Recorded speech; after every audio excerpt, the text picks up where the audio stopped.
Hello everyone, and good morning, afternoon, evening, middle of the night, whatever you want. I'm here today in the middle of nowhere in Essex to drive this, a BMW M4 convertible. Now, I'm not really here to review the car as a whole.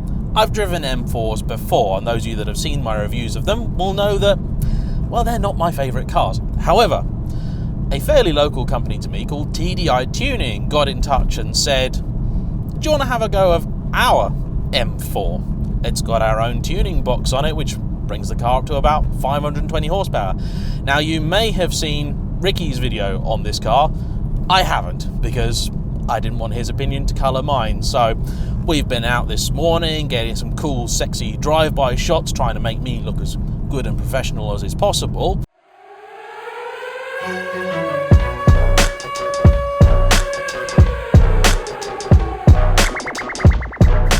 I know I'm wearing a bright yellow t-shirt with M&M's written on it. Leave me alone. I've also got very shaggy, floppy hair today, but I'm stockpiling for after Brexit, when I think this is going to be used as currency to enter your local Thunderdome match. But the task at hand today is the TDI tuning box. Now, a couple of things I want to get out the way straight away before people get into the comments section. No, this is not somebody else's kind of dodgy eBay tuning job, just kind of rebadged, repackaged, and then super glued underneath the bonnet of your car. This is an in-house developed map that's been made by a team of guys that do know what they're doing, and are cautious and are careful and do things properly, and they test and they develop. They do real actual R&D to make sure that the product that they build and sell is reliable. And they're selling it for a price that I would consider reassuringly expensive, in the words of that famous advert, but actually quite good value for money. This exact box is £419.99 fitted. You can have it posted, you can have it fitted locally. They've got two centres that can fit it in the price. There's also a 10% sale on it at the minute. I'll put links and all that stuff. I'll put all the boring stuff in the description below. But the bit that you'll be interested in is, of course, the power figure. Well, this brings the car from its sort of 425 standard to 520. And that is what they consider a conservative map. Now, when these cars came out, I think BMW tried to give everyone the impression that, you know, this was a highly strung engine, but I think any illusion of that being the case has long since passed. This is a very, very robust motor in here. Now, I actually drove one of these cars with the AC Schnitzer tuning package on it, and they are so confident of the fact that they can get 510 horsepower out of these cars safely that they were warranting the engine and everything else, basically because pretty much no one has managed to break one of these. Now, for 510 horsepower, AC Schnitzer were charging £5,000. Yeah. I didn't realise it was actually that much until I recently went to look at it for a friend of mine who was looking at a tuning alternative for his recently acquired M3 CS, and I thought, Schnitzer do one, and you know, it's a brand new, very expensive car, and he's naturally a little bit cautious about warranty, so I thought, it's okay, I'll look at the AC Schnitzer pack. It can't be more than about £1,000. How wrong I was. Well, this is 520 horsepower and an absolutely enormous, almost 490 pound-foot of torque, and it's the torque that I'm going to be interested in today. You see, we've found ourselves a nice, empty, quiet national speed limit road, and I'm going to be testing the drivability, the progressive nature of this car, and just, well, how user-friendly it is, because my main criticism of the M4 when I drove it, along with many others, was the fact that it can be a bit of a handful. So, the TDI system works quite simply. You buy box, man installs box. You get app on your phone, although you can also adjust it and alter the settings from the box itself, but most people, of course, are going to use their phone, and you can turn the thing off, on, and you have 7 different levels of performance. So if you want just a little bit better than standard, you can do that, but for the purposes of today, we're going to compare the box being off and on.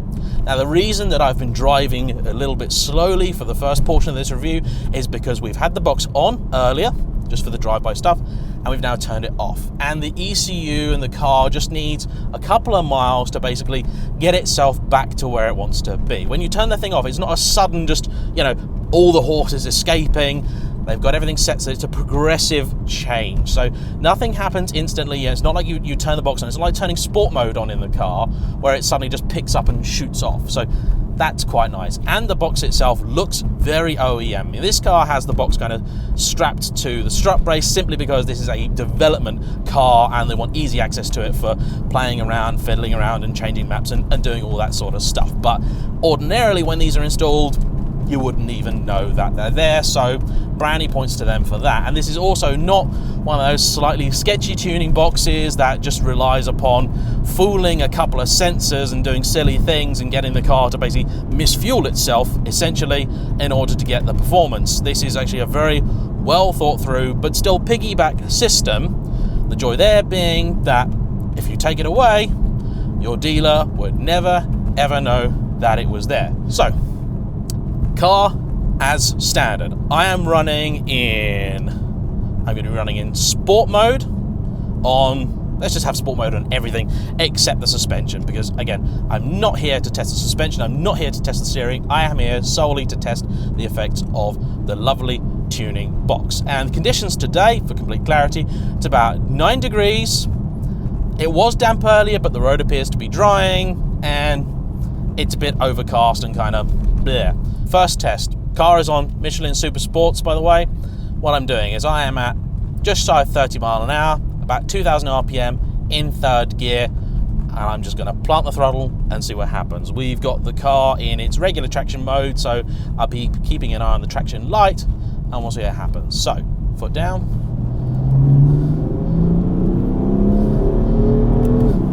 And the car responds okay, it pulls nicely now. I don't know whether BMW have actually ever confessed to this, but there have been many updates to the engine software, and I know people that have put later M3s and 4s on dynos have shown that BMW have smoothed out that low-end torque just a little bit. So I'm just going to go down into about second now, so we're revving a little bit higher, again, just about 24 mile an hour, and actually picks up, actually revs out quite well. Every time I drive one of these, I seem to like them just a little bit more. I mean, there are, of course, variables between this and the last car that I drove. The biggest one being the fact that this is a convertible, so that is going to be blunting the performance just a little bit. Maybe it's helping the car grip at the back a little bit more, but just so you guys are aware, that is what it is, in case you didn't already guess from the drive-by shots. Now what we're going to do is we're going to turn on the tuning box, because I looked at the graph that these guys have produced, and that torque, that massive torque figure, is already there before 3,000 RPM. So that's available from very, very low down. So I'm going to be keen to see how the car responds, how it grips, and also how it responds once you're on song. Because in a turbocharged engine, that's something I think people, including M enthusiasts of old like myself, I've got an E92 M3, I love that naturally aspirated throttle response. So I want to see just how much that has retained, especially because with a turbo engine, the more you tune it, the more boost you're running through it, the more you do risk sacrificing that throttle response. Also worth noting, exhaust airbox standard. The only performance modification to this car is the tuning box. So we're now running the full power map, and I'm going to do the same thing, get down to about 20 mile an hour, and we're in third gear, and we're going to put my foot down. And it still grips, but it pulls a bit harder. Now it's very interesting because from the dyno graph, I would look at it and go, that car's going to be undrivable. It's going to be horrible. Actually, it's not. And I'm very surprised at that. The guys told me that they did take some effort into massaging that torque spike, and that's what it really is. It's not just getting rid of the torque, it's the way that the torque comes in. And, well, it worked. So, I'm going to then put the car into, say, sixth, 1500 RPM, 45 mile an hour. That's pretty unfair, to be honest, to this car, but I'm here. I'm obliged to test it for you guys. So 45 mile an hour, 6 gear, and foot down, and nothing, and it just pulls through, and at 2,000 RPM it starts pulling hard. And again, you know, see we benefit of this lovely large long road. So we're at 24 mile an hour, 2,500 RPM, and so what you can feel, very interesting, what you can feel is you put your foot down, you get the initial response that you would, then you can feel the turbos kind of spooling up and doing their thing precisely as they do with the car at normal power. But then there's more. It's almost like there's a spare turbo going, I've got work to do now. And that's very interesting.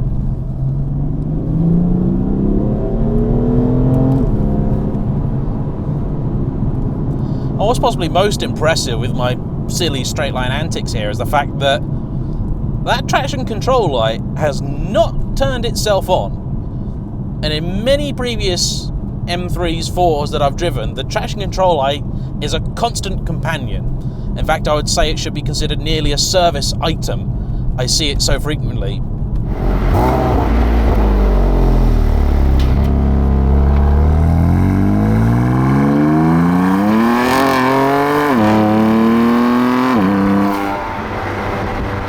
With enough provocation, I did eventually manage to get the TDI M4 to break traction, but the truth is I probably could have done the same with the car in standard power anyway. It's a car that has a notoriously lively rear end.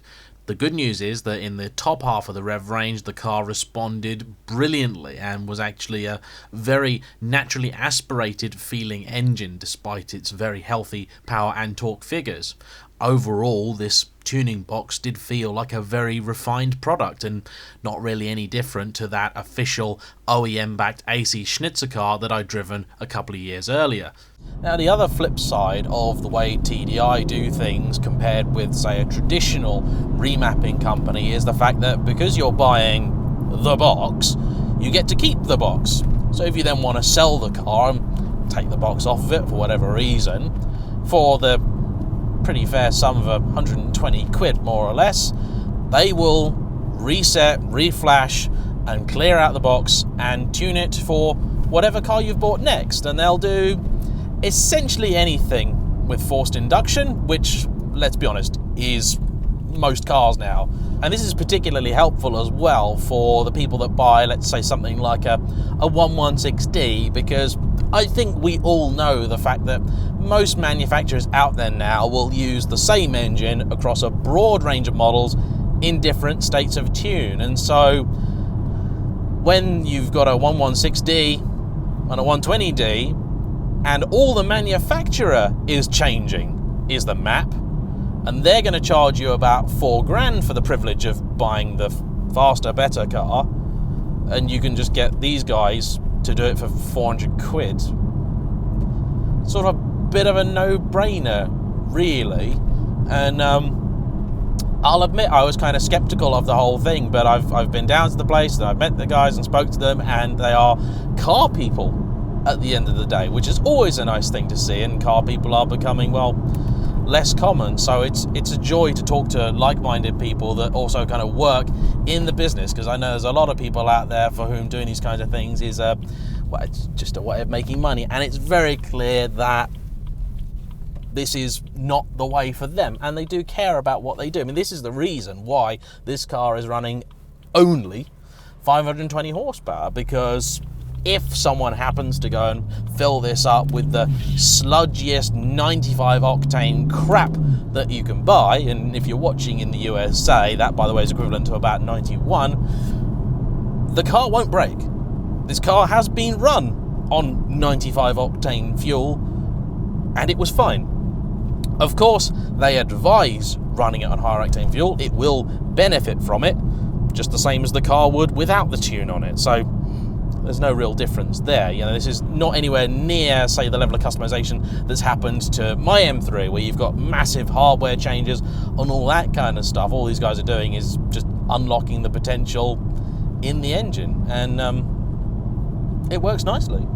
So that is the TDI Tuning package. They've got a website. Go on the website. If you've got a car that they do, give them a shout. They're nice, friendly people.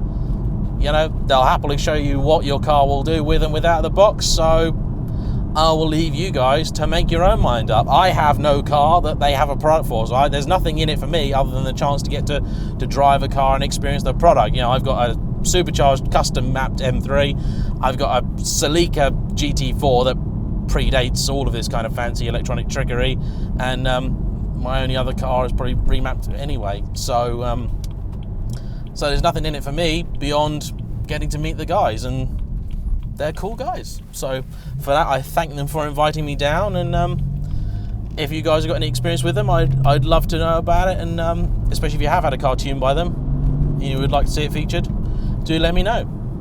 For now though, thanks for watching. Please like, comment, subscribe. It does make a big difference, and we'll see you all for the next one. Bye bye.